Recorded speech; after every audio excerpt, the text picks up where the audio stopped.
पाकिस्तान में जिस तरीके के हालात बने हुए हैं, ऐसे में सबसे बड़ा सवाल यही है कि क्या वाकई पाकिस्तान की उल्टी गिनती शुरू हो गई है।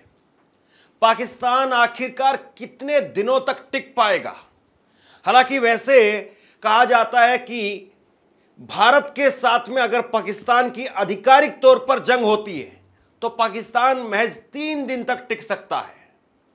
लेकिन पाकिस्तान इस वक्त में जिस तरीके से आईएमएफ के पास में भागा हुआ पहुंचा है, और आईएमएफ अगर पाकिस्तान को लोन देती है तो फिर अपने आप में आईएमएफ पर भी बड़े सवाल खड़े हो जाएंगे। लेकिन पाकिस्तान के जो हालात हैं और बीते 48 घंटे में, ऑपरेशन सिंदूर के 48 घंटों में जिस तरीके से हिंदुस्तानी सेना ने पाकिस्तान को करारा जवाब दिया है, एक कहर बरपाया है।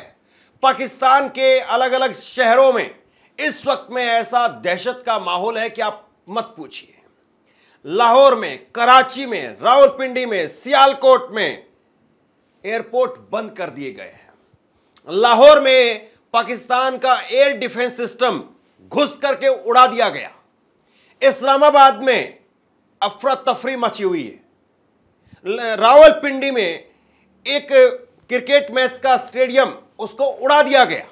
पाकिस्तानी पुलिस कह रही है कि यह तो आसमानी बिजली आई, उसकी वजह से यहां पर तहस नहस हो गया। लेकिन सब जानते हैं और पाकिस्तान की जनता भी जानती है कि इस वक्त में कहर बरपा रही है भारत की सेना, और उस कहर के सामने पाकिस्तान खंड खंड खंड खंड लगातार टूट रहा है। लेकिन ऐसे में पाकिस्तान को अगर आईएमएफ से लोन मिलता है तो अपने आप में यह बहुत बड़ी खबर हो जाएगी, और इस पर बात करना बेहद जरूरी है। और उस पर मैं आपको कुछ विशेष जानकारी देने वाला हूं। भारत के लोगों से एक अपील है, एक विशेष अपील है, जिस अपील पर आप सबको गौर करना चाहिए। आज भारत की तरफ से, भारतीय सेना की तरफ से एक प्रेस कॉन्फ्रेंस हुई। लगातार दूसरे दिन प्रेस ब्रीफिंग के माध्यम से, हालांकि यह कह दिया गया था कि पत्रकार ऑपरेशन सिंदूर को लेकर के सवाल नहीं पूछेंगे, क्योंकि बहुत सारा इस वक्त में जब ऑपरेशन चल रहा है तो ऐसे में सारी जानकारी नहीं दी जाती। जो चुनिंदा जानकारी है, जो देश के सामने, दुनिया के सामने रखनी जरूरी है, भारत की सेना वो जानकारी रख रही है। और कर्नल सोफिया कुरैशी, भारत की बहादुर जाबाज अफसर, और उनके साथ में व्योमिका सिंह, इन दोनों ने सामने आकर के आज देश को संबोधित किया कि बीती रात पाकिस्तान ने भारत के 15 शहरों को निशाना बनाने की कोशिश की, लेकिन भारतीय सेना ने मुंहतोड़ जवाब दिया और पाकिस्तानी हमले को नेस्तनाबूद हवा में ही कर दिया। एक तरफ पाकिस्तान में इस तरह के हालात बन रहे हैं, अमेरिका तक इस वक्त में थर्राया हुआ है। अमेरिका की तरफ से क्या कहा गया है, जरा आप अपनी स्क्रीन पर देखिए। अमेरिका ने अपने नागरिकों को लाहौर छोड़ने का निर्देश दे दिया है। यह अपने आप में बहुत बड़ी खबर है कि अमेरिका अपने लोगों को कह रहा है कि आप लाहौर छोड़ दीजिए, पाकिस्तान को छोड़ दीजिए। यह अमेरिका, और वही अमेरिका जिसमें डोनाल्ड ट्रंप लगातार दोनों हाथ में लड्डू लेकर के चलने की कोशिश कर रहे हैं, वही अमेरिका भारत को लेकर के ऐसी कोई एडवाइजरी जारी नहीं कर पाया है और ना ही कर पाएगा। भारत में अभी भी सामान्य जीवन चल रहा है, लेकिन पाकिस्तान में अफरा तफरी मची हुई है। पाकिस्तान के अंदर हालात इस वक्त में बेहद बेकाबू होते हुए नजर आ रहे हैं, और ऐसे में आईएमएफ के ऊपर अब पूरी दुनिया की निगाहें लगी हुई हैं।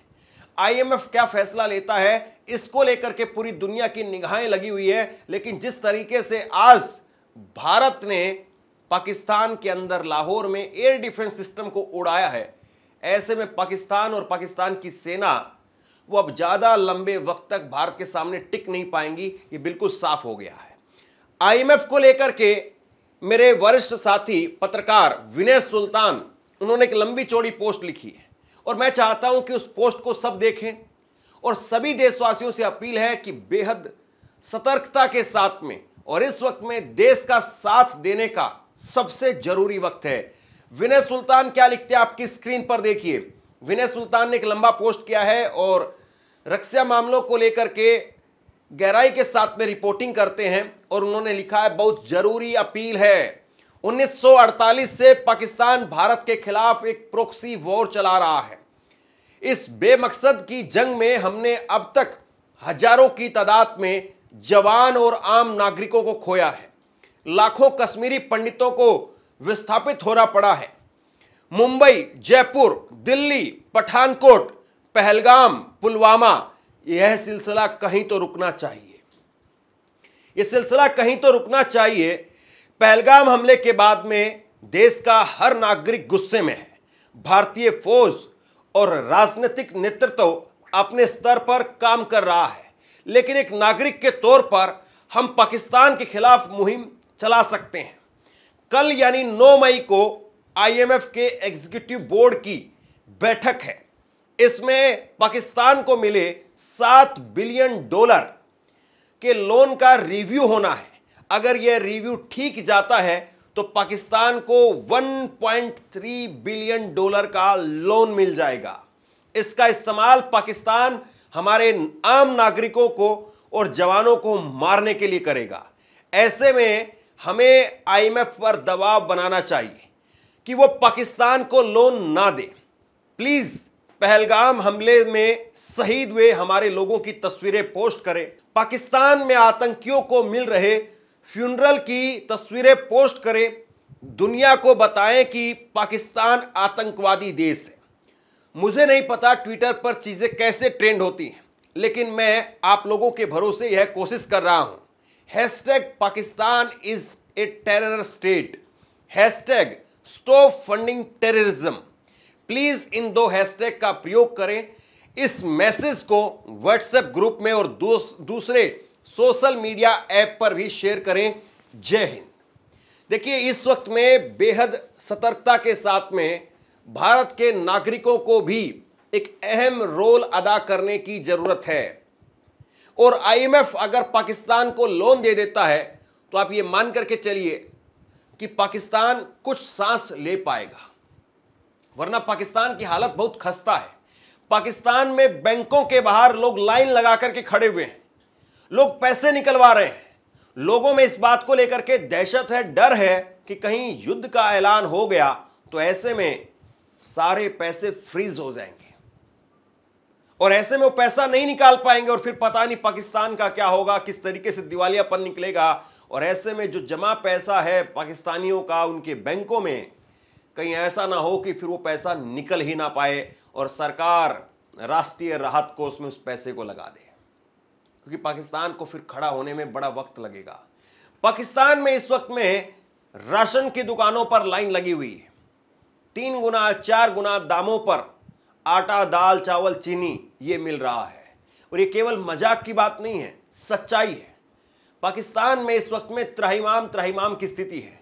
लोग पेट्रोल पंप पर लगे हुए हैं, लाइनों में किसी भी तरीके से अपनी गाड़ियों की टंकी फुल करवा लेना चाहते हैं, क्योंकि पता नहीं फिर क्या होगा। लोग इन्वर्टर, बैटरी वो खरीद रहे हैं, क्योंकि पाकिस्तान में बिजली पता नहीं कितने दिन तक आएगी या नहीं आएगी, किस तरीके का ब्लैकआउट पाकिस्तान में हो जाए।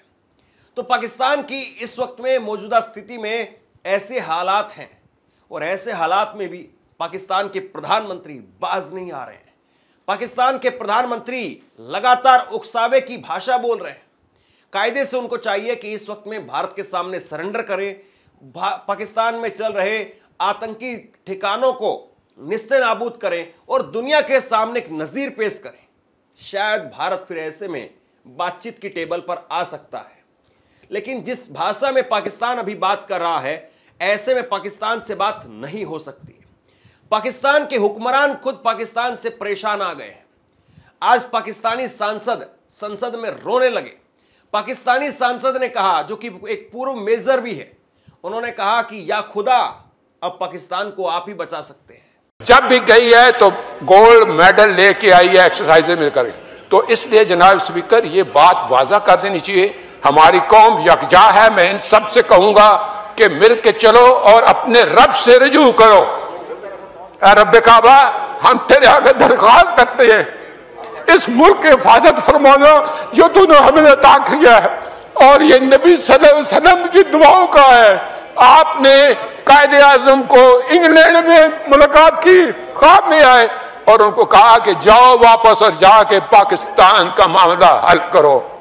आप खान कलात को ख्वाब में आके ये हुक्म दिया कि तुमने पाकिस्तान की सरना है, ये मुल्क बन के रहेगा और तुमने तो ये ऐसा बड़ा मौजज़ा है कि अल्लाह पाक ने ये हमें अता किया है और अल्लाह पाक इस मुल्क की हिफाजत फरमाएंगे। दुनिया में जहां भी देखें शायद हमारी कमी है, हम मजबूर हैं, हम गुनाहगार हैं, लेकिन रब ने कहा हम तेरे हबीब के उम्मती हैं, खुदा का वास्ता हमसे रहम का भला फरमा। आप चले जाएं उधर फिलिस्तीन में चले जाएं, कश्मीर में चले जाएं, जहां भी जाएंगे मुसलमानों के साथ वो ऐसे रो रहा है जो हम सोच भी नहीं सकते हैं। तो तू हमें माफ कर दे, हम तेरे आगे सर झुकाते हैं, माफी मांगते हैं। नहीं, इसमें दो राय नहीं है मौला कि हम बड़े गुनाहगार हैं, लेकिन तेरी रहमत बहुत वसी है, तू रहमत का एक जर्रा भी भेजेगा हमारी तरफ तो इंशाल्लाह हमारी कामयाबी होगी। और दुआ करते हैं रब काबा कि इस मुल्क की हिफाजत फरा और हमें दुश्मनों पर जो है वो फकीर अता फरमा और हमें उनको सरनगू करने की ताकत अता फरमा।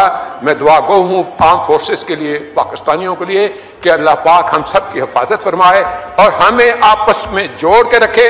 बीते 48 घंटों में पाकिस्तान पर ऐसा प्रहार हुआ है कि पाकिस्तान संभल नहीं पा रहा है। और ऐसा नहीं है कि जो इस वक्त में एक्शन हो रहा है वो केवल बॉर्डर पर एलओसी के इर्द गिर्द हो रहा है, बाकी अंदर तक लोग चले गए हैं, अंदर तक इस वक्त में हमला हो रहा है।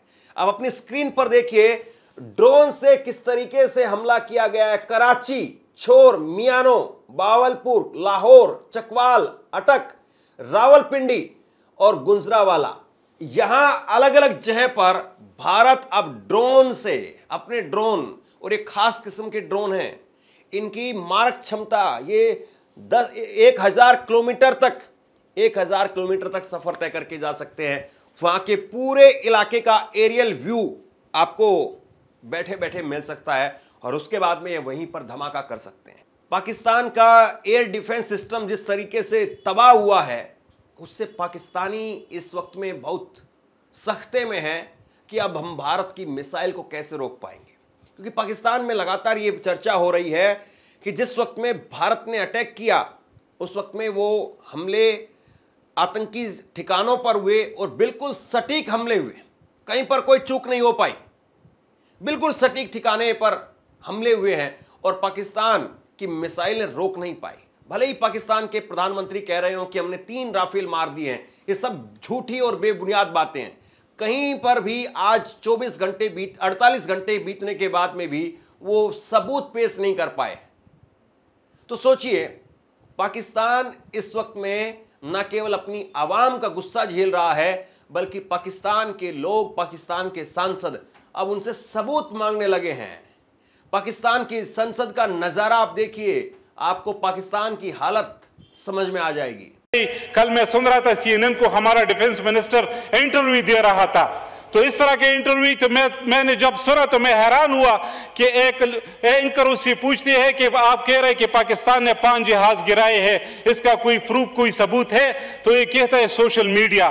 अफसोस की बात है, इस तरह का जवाब इसको देना चाहिए था। शायद यही वजह है कि पाकिस्तान ने सही आवाज को कभी नहीं सुना और इसीलिए भारत से एक दिन पहले आजाद होने के बाद भी भारत से आज 30 साल पीछे है पाकिस्तान। सोचिए जरा इस बात को, आज हम दुनिया में 4थे नंबर की सेना वाले देश हैं और पाकिस्तान सारा पैसा सब कुछ सेना पर लगाने के बावजूद 12वें नंबर के स्थान पर है। पाकिस्तान जितना 7-8 साल में खर्च करता है, इतना पैसा खर्च करने के बावजूद अपनी सेना पर, उतना पैसा हम 1 साल में खर्च कर देते हैं।